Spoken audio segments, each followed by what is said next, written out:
Thank you very much. Good afternoon. It's a pleasure for me to be here.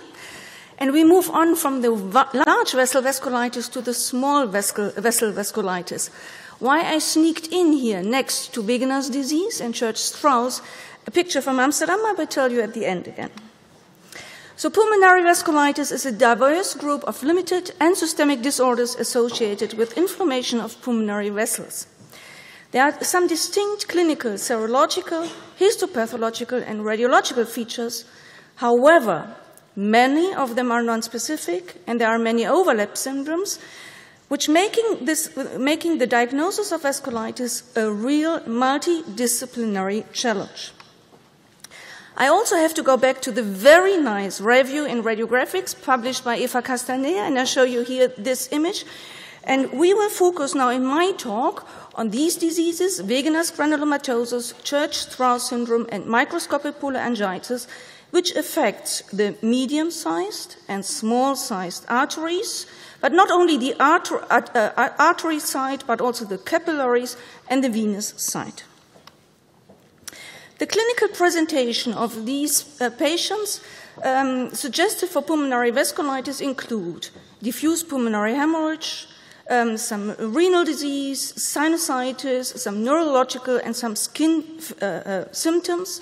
And there are some distinct serological markers, which are antibodies against compositions of the cells, and we differentiate two types of so-called ANCAs, the cytoplasmic C ANCA and the perinuclear ANCA, P ANCA. We start with the ANCA-associated granulomatous vasculitis, and we heard already that the acronym Wegener's disease is now abandoned. It's characterized by the classic triad of necrotizing granulomatous inflammation of upper and lower respiratory tract, necrotizing focal small vessel vasculitis, and necrotizing glomerular nephritis, leading to the clinical features of tracheobronchitis, pathological chest X-ray or CT, or microhematuria. Most of the patients, more than 90%, are characterized by a positive C ANCA titer, which is sensitive but not very specific. It correlates with disease activity, and it has to be said that in patients with limited disease only affecting the renals, the kidneys, it's only positive in 40%. Diagnosis requires pathological confirmation, and I will show you again, taking a slide from Eva, what the pathologist sees. He sees the combination of granulomatous inflammation, sometimes even extravascular localized, some focal necrosis of the vessel wall, as you can see here in these black areas, and some neutrophilic microabscesses, which are indicated here. So what do we see on the HRCT? We see nodules. Nodules can be tiny little millimeter or multiple centimeters large. Most of them are 2 to 3 centimeters, but they can be as large as 10 centimeters. They are irregularly shaped, spiculated. Some of them have a halo around. Many of them, more than 50%, show cavitations. And most patients show multiple nodules, and these nodules are sitting in a subpleural position. As you can see here, this cavitating lesion over here, and you see the peripheral position of those nodules. There's a whole nodular spectrum. Some of them are just like this one here, spiculated, and you will agree with me that if this patient has only such a solitary, solid, spiculated lesion, there is no way to differentiate between a carcinoma and a Wegener's disease. It can also have this wedge-shaped appearance like we see in infarcts here with a cavitation, and these are different nodules in the same patient. In July, it was a perfectly round nodule. In September, this was a spiculated nodule. And after treatment, we saw a cavitation in November. So this offers, of course, a huge and broad differential diagnostic challenge if we only look at the HRCT without any other information. So this particular patient is a patient with ANCA-associated vasculitis. But this patient also has a nodule with a halo, and this was a lymphoma patient. And this was a nodular thickening due to tuberculosis. And this is true, but I also could have said this was a patient with angioinvasive aspergillus, and the other patient was a patient with adenocarcinoma, just telling you that it is a broad and challenging differential diagnosis just looking at the HRCT features. Never forget to look at the airways in patients with Wegener's disease. We see here two different patients, and we see some nodular thickening here, more ground glass appearance, a large cavitating lesion which has even a space-occupying character. We see here the displacement of the vascular structures, and here a huge lesion with a thick wall and a small cavitation over here. And looking at these two patients, if we look at the mediastinal window, you see the thickening around the tracheal wall over here and the huge and unsharply demarcated thickening here of the two main bronchi. This tracheobronchitis, as you can see here, for example here, affecting the segmental bronchi of the middle lobe, can lead to a stricture, to a stenosis, and as a consequence, these patients can have partial or complete atelectasis of lobes. This is another patient. Sometimes it is just affecting only the peripheral bronchi, as you can see here with bronchial wall thickening and some very faint ground glass opacities, or it is mainly affecting the central trachea, as you can see here, the huge thickening, some fistula, and then causing this classic subglottic stricture, which is described in all the books. Findings in Wegener's disease or ANCA-associated granulomatous vasculitis can be very subtle. Not nodules, but just faint, ill-defined ground glass, as you can see here. Next patient was a patient with known Wegener's disease, and I saw this patient in the morning conference with the internal medicine colleagues, and I saw the ground glass, and I says, yeah, it's a clear-cut exacerbation of the Wegener's disease. No, the nephrologist said, this patient has is under so high corticoid steroid therapy that cannot be Wegener's disease. And indeed, this was pneumocystis infection, and this is just to tell you, if you only see ground glass in patients with vasculitis under immunosuppression, never forget the opportunistic infections. There's a certain spectrum of consolidations. As we saw the spectrum of nodules, there's a spectrum of consolidations. We see here a consolidation with a central necrosis over here. So if I make a control, for example, in 2 or 3 weeks, probably I will see a cavitation in that patient. Here we see that the consolidations are mainly in the perihilar area, leading to a constriction, to reduction of the lumen of the bronchial structures. And here we see diffuse densities, partly consolidations, partly ground glass due to hemorrhage. There's also something like an organizing pneumonia variant in this particular patient, also with Wegener's disease. And what makes this an organizing pneumonia variant?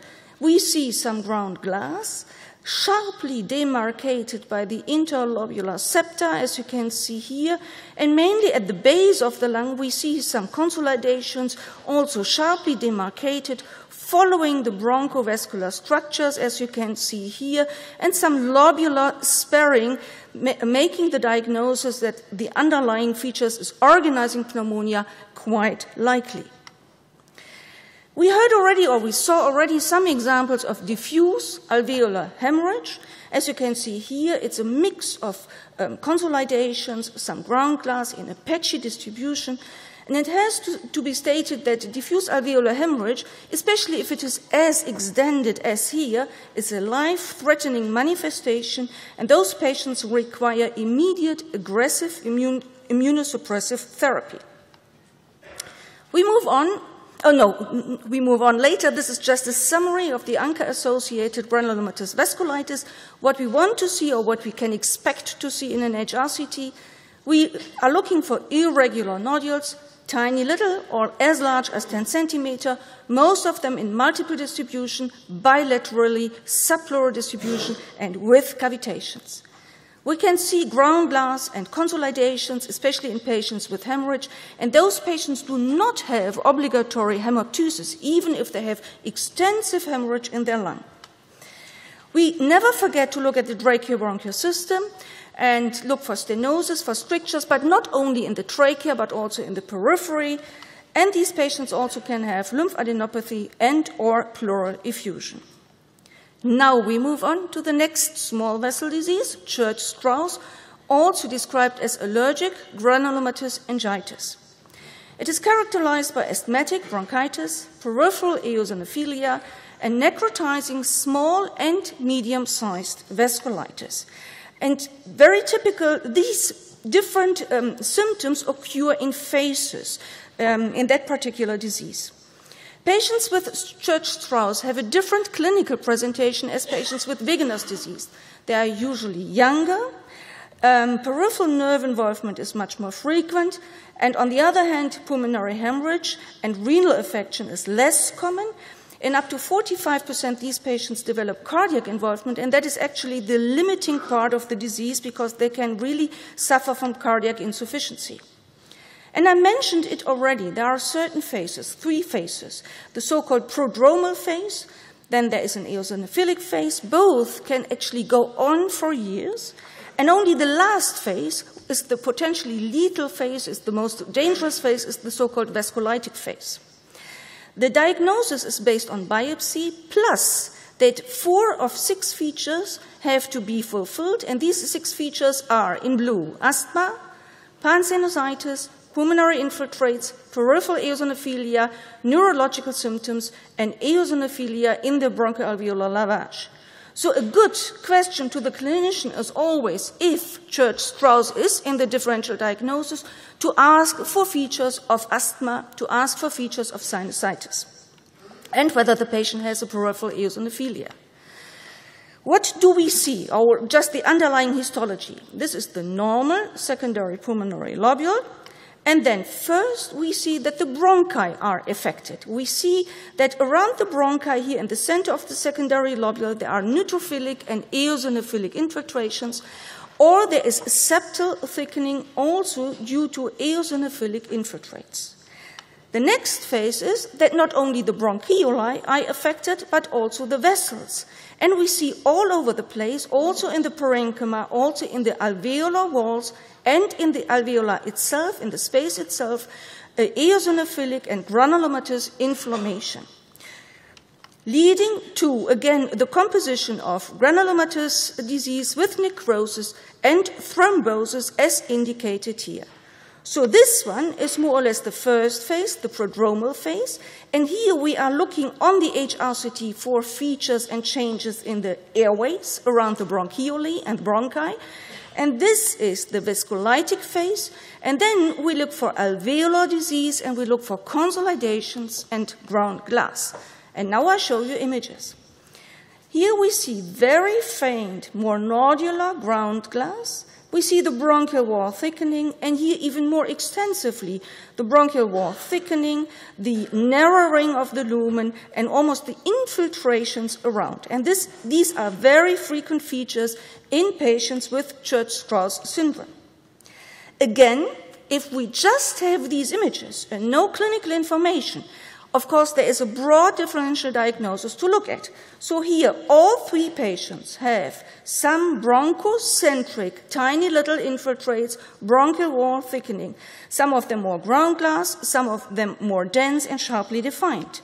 The first one was a Church-Strauss. The second one was a bacterial bronchitis. And the last one was a smoker with an RB-ILD. So there is no way to make the differential diagnosis just as a radiologist on himself or herself. We need the interdisciplinary approach. What else can we see? We can see some consolidations, dense consolidations, sharply demarcated, or ground glass due to the eosinophilic infiltrations, some mosaic perfusion in patients with Church-Strauss syndrome. This patient has, especially in the periphery, consolidations, dense consolidations, and ground glass in a subpleural, subsegmental distribution, and you know already that this makes the differential diagnosis between a chronic eosinophilic pneumonia on one side and really a vasculitis, a Church-Strauss on the other side, very difficult. Both have the same distribution of consolidations. Other diseases with a combination of pulmonary opacification and serum eosinophilia, just to remind you, are fibrosis, allergic bronchopulmonary aspergillus, drug-induced lung disease, acute and chronic eosinophilic pneumonia, Church-Strauss, and parasitory infections. So the summary of Church-Strauss is bronchial wall thickening, remind the asthma, and peribronchial opacifications, septal interlobular thickening because the eosinophilic cells are infiltrating the interlobular septa, non-segmental, multifocal ground glass or consolidations, some of them transient and most of them in a subpleural distribution, and last but not least, pleural effusion in about 1/3 of the patients. Very rarely we see the nodules or nodules with or without cavitations, as we just discussed for Wegener's disease. The last one of the small vessel vasculitis is microscopic polyangiitis. This is a non-granulomatous necrotizing vasculitis. More than 80% of the patients are P-ANCA positive. Also here, the clinical presentation is somewhat different. Most of these patients develop glomerulonephritis, which can be rapidly progressive, leading to renal failure. And we see less often diffuse pulmonary hemorrhage. They can also affect the skin, the central nervous system, and can cause GI bleeding. And for the differentiation of other types of vasculitis with it, the histology is important because, as I said, MPA has no granulomatous diseases.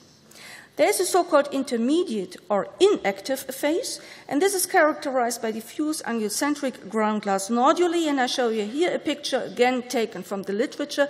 We see here these very, very faint, tiny little nodules in a so-called inactive phase. But of course, these patients can also, because we are talking about vasculitis, develop more focal bleeding consolidations, as in these two patients here. I showed you already, mentioned already, that diffuse alveolar hemorrhage is the severe or most severe manifestation of pulmonary vasculitis. It's not specific. It's most frequently seen in Wegener's disease or ANCA-positive granulomatous disease and microscopic polyangiitis. And this is about almost 50% of the patients where we see these diffuse opacifications due to diffuse hemorrhage. It's also seen in other diseases such as Goodpasture or systemic lupus erythematosus, drug-induced, and many more, I have to say. The appearances of diffuse alveolar hemorrhage can also be quite different. It can be more homogeneous and really following a ventral-dorsal gradient because it's kind of a heavy fluid. So you see no blood here, then some areas with ground glass, and then in the dependent parts more consolidations.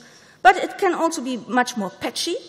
Some ground glass, some nodular appearances, as you can see here, or just very inhomogeneous. Some areas are affected, and other areas, even in the more depending part of the lung, are not affected at all. These are long lists, and I just want to mention, it's quite complicated. This diffuse pulmonary hemorrhage, diffuse bleeding, can be seen with underlying capillaritis and without underlying capillaritis. And we just discussed these three diseases here with patients really suffering from vasculitis, suffering from capillaritis. There are other types of vasculitis, certain secondary manifestations. And here I draw your attention to the fact that, of course, many types of collagen vascular diseases can develop a microvasculitis. And they also can then develop focal or diffuse pulmonary bleeding. There are other diseases such as drug-induced, bone marrow transplantation, systemic lupus erythematosus, Goodpasture, which also can present with diffuse pulmonary hemorrhage. I just mentioned the collagen vascular diseases. So let's say if you have features of small vessel vasculitis and pulmonary hypertension, think about systemic lupus erythematosus, mixed connective tissue disease, sarcoidosis, and rheumatoid arthritis. And I pay especial attention to features, also CT features of pulmonary hypertension, because if you see something like that, that means a very bad prognosis for those patients. So always look for signs of hypertension in collagen vascular diseases if you know that the patient has a collagen vascular disease. Consider collagen vascular disease in patients with the combination of hemorrhage and pulmonary hypertension, and just the other way around, if you have a patient with isolated pulmonary hypertension, any other underlying disease which we just discussed with each other need to be excluded. So in conclusion, diagnosis of vasculitis is a challenge because of the many differential diagnoses and requires an integrated interdisciplinary approach. It's characterized mostly by the combination of pulmonary and renal symptoms, and just a short summary, in an ANCA-associated granulomatous vasculitis, we look for cavitary nodules. In patients with Church-Strauss, we look for patchy ground-glass and consolidations. And in patients with diffuse alveolar hemorrhage, we think about that diagnosis if there are unexplained diffuse alveolar infiltrates. And as you saw that already shown by the first speaker, I just want to add, it's a very nice city, it's a very nice program, and I am the president, and I cordially invite you to come to Amsterdam. Thank you very much.